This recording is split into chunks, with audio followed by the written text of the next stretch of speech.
Clots of Blood continues the N.J. Dawood translation of Al-Quran. In the name of Allah, the compassionate, the merciful, recite in the name of your Lord who created man from clots of blood. Recite your Lord is the most bountiful one, who by the pen taught man what he did not know. Indeed, humanity transgresses in thinking himself his own master. For to your Lord all things return. Observe the man who rebukes our servant when he prays. Think, does he follow the right guidance or enjoin true piety? Think, if he denies the truth and gives no heed, does he not realize that Allah observes all? No, let him desist, or we will drag him by the forelock, his lying sinful forelock.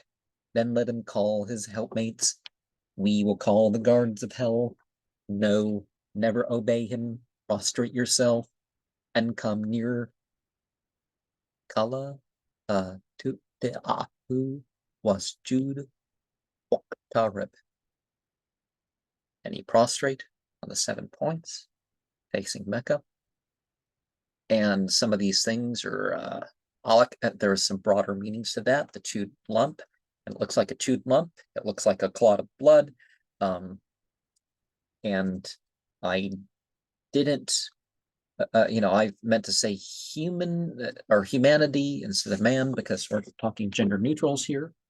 But the first 5 verses learned in the Quran are what starts this 19-verse chapter. And there was someone who said, oh, there's only 19 angels over the hellfire. You take, and some guy said, oh, well, I'll take 10 of them myself, and the sorts of things that people say. And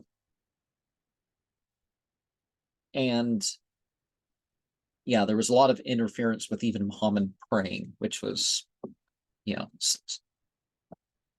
well, nowadays they're interfering. While I'm recording this, there's been some issues with some attacks on people who are praying in different countries.